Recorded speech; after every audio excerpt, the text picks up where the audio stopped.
자, 오늘 그 체크리스트 한번 보시고요.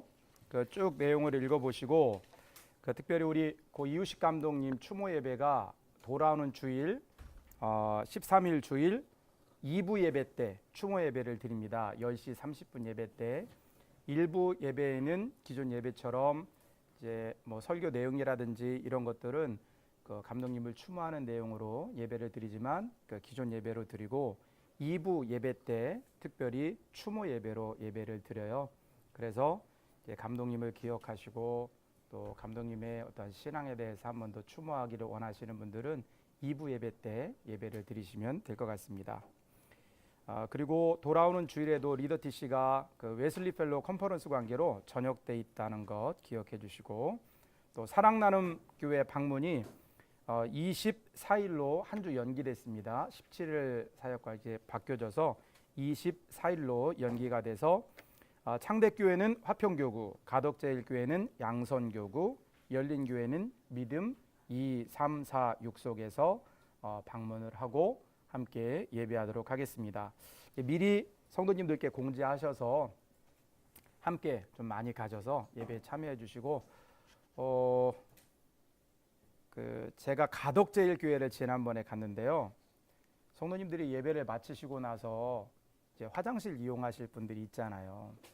화장실을 찾으니까 목사님 죄송해요, 저희가 화장실이 없습니다 그러는 거예요. 저 깜짝 놀랐어요.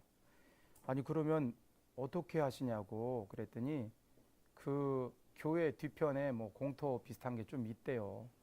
그래서 거기서 뭐 저기를 해결하신다 그래서 너무 안타깝더라고요. 그래서 지방의 감리사님하고 뭐 선교부 총무님하고 이번에 와가지고 그 공사하려고 그 업자하고 이제 일을 시작을 했는데 일이 자신들이 생각했던 것보다 훨씬 더 커진 거예요. 그래서 하루 공사를 하고 공사를 중단했대요. 그래서 다시 뭐 임원회를 하든지 어떻게 해서 공사를 진행할 예정입니다라고 대답을 하더라고요. 그렇게 그런 어려운 상황들이 작은 교회들에게 있어요. 그래서 여러분들이 많이 기도해 주시고 또 금식 후원할 때는 잘 후원을 해 주셔서 그런 어려운 일들을 작은 교회 목회자들이 전도사님들이 잘 감당해낼 수 있도록, 누군가 나를 위해 기도해 주고 누군가 나를 후원하고 있으면 그런 어려운 일을 만나도 잘 이겨낼 수 있어요. 그런데 나 혼자라는 생각이 들면 거기서 낙심하거나 좌절할 수 있거든요. 물론 그 지방에 여러 목회자들이 함께하고 있지만 우리들도 함께 기도하고 또 이렇게 사랑나눔교회 방문을 할 때 한 두세 명 가지 않고 지금껏 잘 해주셨는데 10명 이상 함께 동참하셔서 예배 드리시면 그 교회 전도사님들이 크게 힘을 내실 겁니다. 그리고 중요한 광고 하나는 치매 조기 검진 및 예방교육 세미나가 22일 금요일 날 이 자리에서 있습니다. 20일 금요일 날 이 자리에 있는데 신청할 수 있는 분은 60세 이상이에요. 서구에 있는 기관에서 이제 여러 뭐 교회라든지 단체라든지 이런 것들을 방문해서 치매에 대한 조기 진단을 하고 그리고 또 거기에 대한 치료 예방 교육 이런 것들을 실시한다고 합니다. 60세 이상 되시는 분들이 여기도 몇 분 계신데 요즘에는 이 치매에 대해서 조기에 발견하면 이 진행 상태를 좀 많이 늦출 수 있는 그런 의약품들도 있고 해서 조기에 발견하는 것이 굉장히 중요하다고 해요. 의사 선생님도 계신데 아마 그런 이야기들 많이 하실 텐데 그 점 기억하시고 60세 이상 되시는 성도님들, 우리 소그룹에 60세 이상 되시는 성도님들은 조기 검진을 하고 싶은 분들은 22일 10시까지 이곳에 오시면 되고, 나는 뭐 검진은 좀 필요 없고 예방 교육만 한번 들어봐야겠다 하는 분들은 11시까지 오시면은 이곳에서 치매에 대한 검진과 교육을 하실 수 있다는 거 기억하시고 많이 광고하셔서 성도님들이 뭐 보건소 옆에 있는 곳에 찾아가기는 굉장히 어렵잖아요. 그러니까 이곳에 우리 교회 찾아오시니까 그런 기회를 통해서 개인의 건강을 좀 잘 체크하셨으면 좋겠습니다. 자, 그럼 바로 우리 교재 한번 보도록 할까요? 제목을 한번 읽어보겠습니다. 믿음의 정의와 차이. 자, 지금 여기 계신 분들의 믿음이 다 같을까요? 모든 사람은 다 일률적이지 않은 믿음, 다 어떤 분은 믿음의 깊이가 깊기도 하고 어떤 분은 그거보다 조금 덜하기도 하고 개인적으로 다 믿음의 차이가 있죠. 이 믿음의 차이에 대해서 우리가 얘기를 좀 오늘 해볼 겁니다. 말씀 요한복음 20장 15절로 18절의 말씀이 되는 배경입니다. 여기 보면은 특별히 등장인물이 막달라 마리아라는 여성이 등장하는데요. 이 여인을 중심으로 해서 믿음의 차이에 대해서 우리가 이야기를 해볼 겁니다. 자, 그러면 여는 질문에 나오는 그림을 한번 보도록 하죠. 이거는 뭐 우리 성도님들이 차이라는 그것을 함께 이야기할 수 있도록 질문을 하는 건데요. 자, 여기 보면 네 가지 차이가 등장합니다. 첫 번째 무슨 차이일까요? 키 차이. 두 번째는요? 나이 차이. 이건 뭘까요? 이건 감이 잘 안 잡히시죠? 그렇죠. 월드컵 기간입니다. 축구 실력 차이. 여기는 뭘까요? 이거 함정입니다. 예, 뭔지 모르시겠죠? 이거는 내 몸속에 있는 지방의 차이입니다. 자, 사람마다 다 차이가 있어요. 그래서 사람들은 저런 차이를 긍정적으로 받아들이는 사람들은 내가 저렇게 한번 열심히 해서 저 사람처럼 나도 저렇게 실력을 키워야겠다, 건강을 유지해야겠다, 이런 생각을 하지만 거꾸로 이런 차이 때문에 마음에 어려움을 겪는 분들도 있어요. 우리가 흔히 이야기를 하기를 열등감이라고 하죠. 열등감에 너무 크게 사로잡히면 자신의 인생을 망칠 수 있어요. 어떠한 삶이든지 어떠한 차이든지 우리가 바라보고 긍정적으로 바라볼 수 있는 사람이 됐으면 좋겠고요. 그래서 내가 정말 반드시 극복하고 싶은 차이는 무엇이 있는지 한번 우리 성도님들과 이야기를 나눠보시면서 저분이 이 어떠한 차이, 다른 사람과의 차이를 긍정적으로 잘 이렇게 소화하는 분인지 아니면 이 마음 속에 큰 열등감이 있어서 어려움을 겪고 있는지 이런 것들을 한번 우리 인도자님들께서 잘 살펴보셨으면 좋겠어요. 그래서 열등감에 사로잡힌 분들이라면 그런 것들을 신앙과 말씀을 통해서 긍정적으로 소화할 수 있는 어떠한 방법들을 우리가 조금씩 찾아갔으면 좋겠습니다. 그 성도님들 중에도 조금 약간 그런 거에 대해서 불편한 마음을 말씀하시는 분도 계신데 어떤 분들은 어떠한 부분에 대해서는 굉장히 격하게 반응하는 분도 가끔 계세요. 그런 분들이 있다면 저에게 좀 말씀을 해주시고 그런 분들의 삶에 대해서 우리가 함께 이야기 나누면서 신앙적인 어떠한 길을 열어갈 수 있었으면 좋겠습니다. 자, 그러면 바로 우리 막달라 마리아 이야기를 좀 해보죠. 막달라 마리아가 만들어낸 무슨 차이요?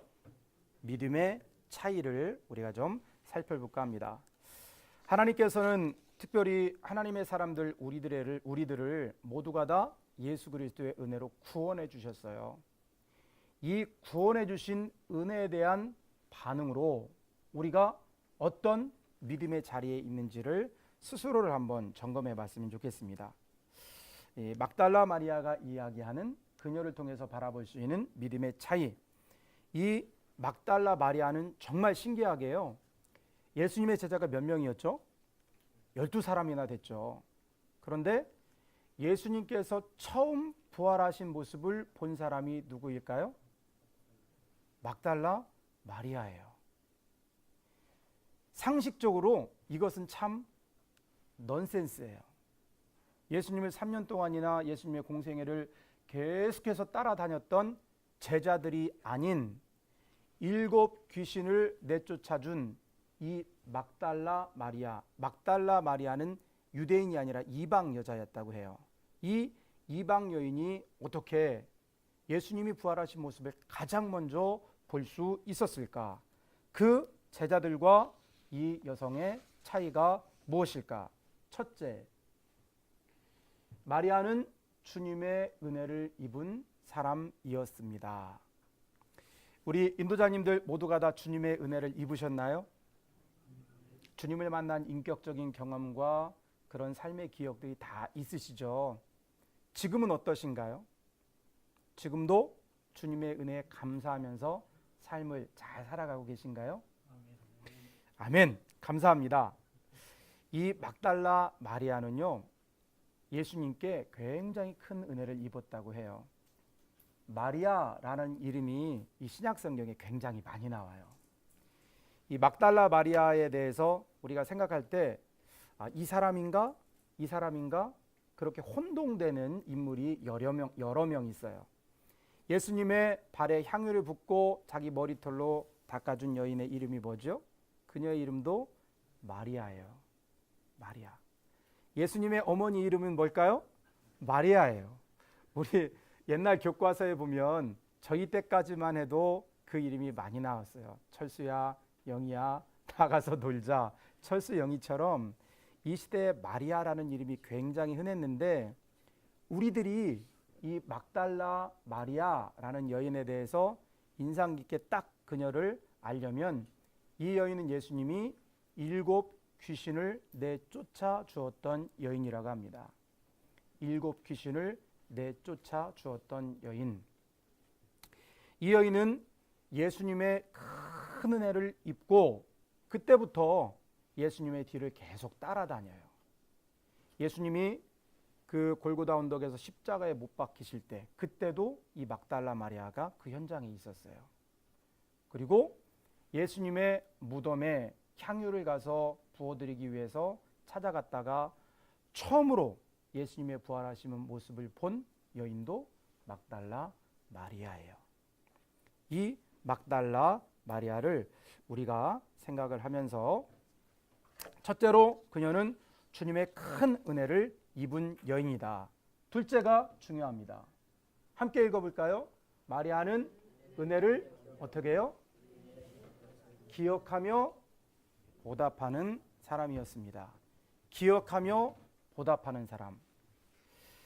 제가 앞서 설교 시간에 말씀드렸던 것처럼 그리스도인들이 선한 일을 행해야 하는 가장 큰 이유는 하나님이 우리의 삶을 영원한 생명으로 인도하셨기 때문입니다. 이 땅의 100여 년의 삶이 끝이 아니라 영원한 생명을 선물로 주신 은혜, 죄인이지만 의인이라고 불러주신 은혜, 죄의 자녀였지만 하나님의 자녀 삼아주신 은혜, 이 은혜를 우리가 기억하는 사람이 되어야 합니다. 그런데 우리는 눈에 보이는 세상에 살고 있잖아요.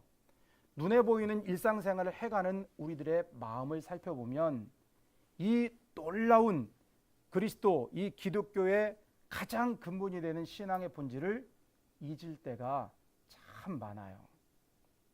하나님의 구원의 은혜와 사랑을 동기로, 동인으로 우리가 무슨 일을 한다면 아마도 막달라 마리아처럼 하나님의 은혜를 기억하는 사람이 될 겁니다. 그리고 그녀는 그 은혜에 끊임없이 보답하는 삶을 살아가게 돼요. 이 막달라 마리아는 앞서 말씀드린 것처럼 예수님이 십자가에 못 박히시는 그 현장에도, 예수님 무덤에 돌이 굴려나가고 그곳에서 주님을 처음 뵙는 그 현장에도, 120명의 많은 사람들이 마가다락방에서 기도하고 성령의 충만함을 받고 복음을 전하는 그 현장에도 그녀는 늘 함께 있었습니다. 왜 그랬을까요? 주님의 은혜가 너무 감사하고 내가 어떻게 하면 주님이 내게 주신 그 큰 사랑을 조금이나마 다른 사람들에게 나눌 수 있을까 늘 생각하면서 그렇게 인생을 살았던 여인이기 때문에 이 막달라 마리아는 은혜를 기억하고 보답하는 삶을 살았던 사람입니다. 우리는 사람들의 생각은 어떤 일에 대해서 한두 번 은혜를 갚으면 그 일에 대해서는 끝난 거야, 이런 생각 우리가 많이 하죠.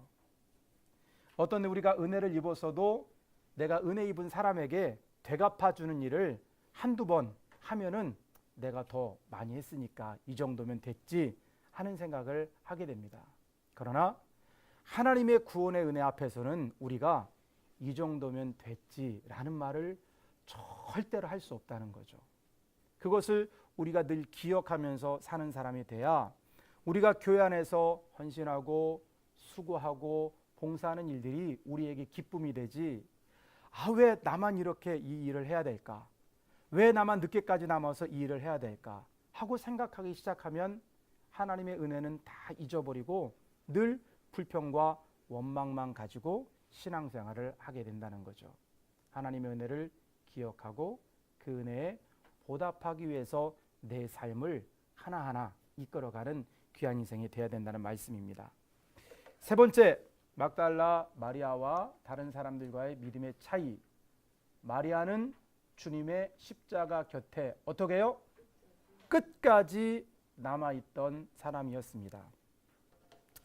우리 목사님께서 교회에 대해서 말씀을 전하실 때 이런 말씀하셨죠. 끝까지 교회를 사랑하는 사람, 끝까지 교회를 지키는 사람. 이 말씀하시면서 담임 목사님이 이제 목회자가 되기로 결심을 하고 안수 받으실 때 연로하신 선배 목사님, 특별히 이제 감독님과 함께 그 연배 목회하셨던 좋은 목사님들이 담임 목사님께 하신 말씀이 있었다고 이야기하셨어요. 교회에 어떤 어려운 문제가 생기면 그렇게 내 곁에서 충성을 다하는 사람들, 그렇게 무엇이든지 함께 할 줄로 생각되던 사람들이 한 사람 한 사람 내 곁을 떠나가더라. 그런 걸 생각해 보면 목회자는 참 외로운 것 같다. 그런 외로움, 그런 부담도 짊어지는 것이 목회자다 라고 말씀하셨다고 해요. 끝까지 교회를 사랑하는 한 사람의 그리스도인, 바로 막달라 마리아였습니다. 주님의 제자들이 예수님이 십자가에 달리실 때 어떤 모습을 보였나요? 모두 다 도망쳤어요. 베드로는 수제자라고 말하는 사람이었는데 자기가 붙잡혀서 어떻게 고문당할까 봐, 어려움 당할까 봐 예수님을 3번이나 저주했어요.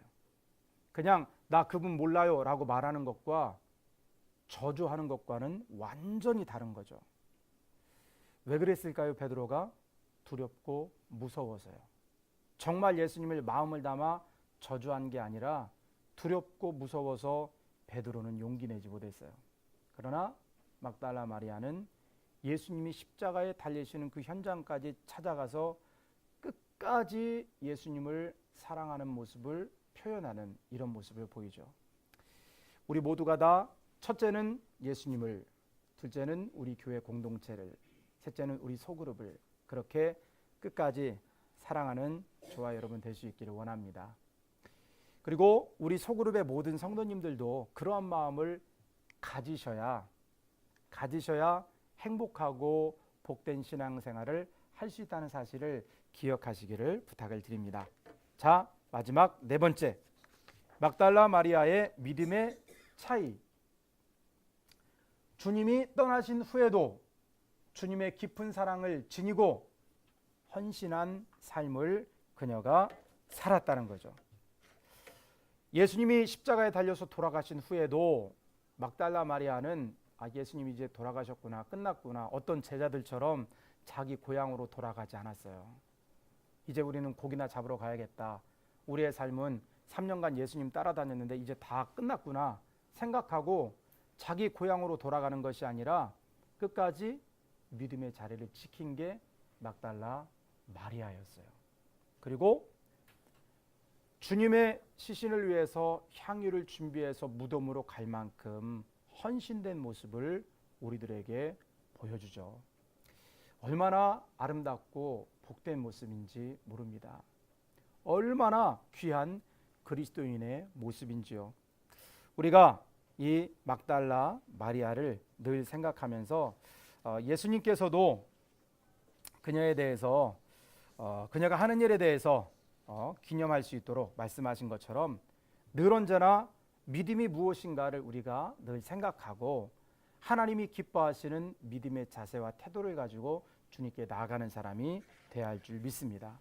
자, 그러면 우리가 오늘 막달라 마리아를 보면서 믿음의 정의를 한번 새롭게 내렸으면 좋겠어요. 믿음이란 무엇인가? 교재에 보면 하나님을 향한 바른 자세라는 것을 우리가 알 수 있죠. 믿음이란 하나님을 향한 바른 자세. 그런데 이 바른 자세는요, 처음 시작할 때 너무 중요해요. 처음 이 바른 자세를 처음 신앙생활하고 처음 우리가 믿음으로 나아갈 때 너무 중요한데, 그게 잘 안 됐으면 도중에 교정하면 돼요. 교정해야 돼요. 바른 자세를 우리가 갖고 있지 않다면 마리아처럼 하나님 앞에 끝까지, 그리고 주님이 안 계신 그 순간에도 헌신하는 모습들, 그리고 하나님이 기뻐하는 자리에 담대히 나아간 이 모습들을 우리가 갖추고 있지 못하다면, 지금 그렇지 못하다면 그러한 사람 되기 위해서 노력하면 될 줄로 믿습니다. 월드컵 기간이라서 제가 축구 선수 4명을 좀 소개해 드립니다. 맨 오른쪽에 누구죠? 손흥민 선수. 두 번째는요? 여성분들이 잘 모르시는군요. 메시. 세 번째는요? 호날두. 마지막은요? 케인. 손흥민 선수랑 토트넘이라는 팀에서 함께 뛰는 공격수인데요. 영국 선수인데 득점을 굉장히 잘해요. 이 네 선수들은 경기를 하면 반드시 골을 넣을 수 있는 실력 있는 사람들이에요. 제가 이 네 선수를 왜 소개시켜 드리냐면, 공을 찰 때요, 슛을 날릴 때 자세가 바르지 않으면 공이 하늘로 뜨든지 옆으로 다 날아갑니다. 반드시 골문 안에 넣을 수 있는 자세를 가지고 정확하게 그 방향으로 공을 차야 골이 그 안으로 들어가요. 바른 자세가 기본적으로 잘 갖춰진 선수들이에요. 그런데 이 선수들도 슬럼프가 있어요. 그때는 이 선수들이 기본으로 돌아가서 패싱, 슛, 다른 사람들을 제치는 그런 여러 가지 기술들, 이런 기본에 돌아가서 다시 연습합니다. 그 연습의 기본적인 바른 자세를 연습을 하면 다시 옛날 실력으로 돌아오죠. 신앙인도 그리스도인도 누구나 다 신앙의 올바른 자세, 믿음의 자세가 너무 중요해요. 오늘은 막달라 마리아라는 여인을 통해서 우리가 4가지 신앙의 자세에 대해서 배우게 되었습니다. 이 점을 우리는 늘 기억해야 돼요. 내가 하나님께 어떤 은혜를 받았나 잊지 않고 기억하며 살아야 돼요. 그리고 그 귀한 은혜에 보답하는 삶을 멈추지 않고 계속해서 나아가는 사람이 돼야 되고, 우리 주님뿐만 아니라 우리 교회 공동체, 우리의 소그룹을 끝까지 사랑하는 사람 돼야 합니다. 누가 보지 않아도, 누가 그 자리에 없어도 헌신하는, 그런 끝까지 주님께 헌신하는 모습을 우리가 보이는 믿음의 사람이 돼야 될 줄로 믿습니다. 이러한 귀한 신앙의 자세, 믿음의 정의를 우리가 마음에 담고 이 한 주간을 살아갔으면 좋겠습니다. 그리고 우리 소그룹에 속한 모든 귀한 성도님들이 막달라 마리아처럼 주님께 칭찬 듣는 귀한 성도님들로 성숙할 수 있는 귀한 금주의 시간이 될 수 있기를 주님의 이름으로 부탁을 드립니다. 히브리서 11장 6절 말씀입니다. 믿음이 없이는 하나님을 기쁘게 할 수 없다. 기억하시고요. 마태복음 17장의 말씀입니다. 믿음이 없고 패역한 세대여, 내가 얼마나 너희와 함께 있고 너희를 참아주겠느냐. 우리 주님이 우리의 마음속에서 믿음을 보십니다. 마리아와 같은 믿음을 찾으십니다. 이러한 믿음을 주님께 보일 수 있는 우리 한 사람 한 사람, 우리 소그룹의 모든 성도님들이 다 되시기를 간절히 소망하고 축원드립니다. 기도하겠습니다. 좋으신 하나님, 믿음이란 무엇입니까? 하나님 앞에 서는 올바른 자세와 태도임을 저희들 기억합니다. 하나님, 저희들이 바쁜 일상을 살아가면서 내가 하나님께 어떠한 은혜를 입었는가 생각하면서 엉뚱한 것만 생각하다가 하나님이 우리에게 영원한 생명 주시고 죄인된 우리들을 하나님의 자녀 삼아 주신 사실을 까맣게 잊고 있지는 않는지 우리 자신을 돌아볼 수 있도록 도와주시옵소서. 그 은혜에 보답하는 삶을 살아갈 수 있도록 도와주시고, 어떠한 상황이든지 끝까지 주님의 은혜에 감사하며 주님 곁에서 하나님의 선한 일을 이루어가는 믿음의 사람들 될 수 있도록 도와주시옵소서. 누가 보든지 보지 않든지 하나님을 바라보면서 나는 지금 하나님 앞에 서 있습니다. 마음으로 다시 한번 자신을 일깨우면서 하나님 앞에 헌신할 수 있는 귀한 주님의 자녀들이 되게 하여 주옵소서. 우리 귀한 소그룹의 귀한 성도님들이 이 하나님의 말씀을 나누면서 막달라 마리아와 같은 올바른 신앙의 자세를 갖게 하셔서 하나님 기뻐하시는 소그룹, 하나님 기뻐하시는 모든 성도님들의 가정 될 수 있도록 하나님 축복하여 주시옵소서. 주님 함께 하실 줄 믿고 예수님의 이름으로 기도드립니다. 아멘. 귀한 저녁에 수고하셨습니다. 감사합니다.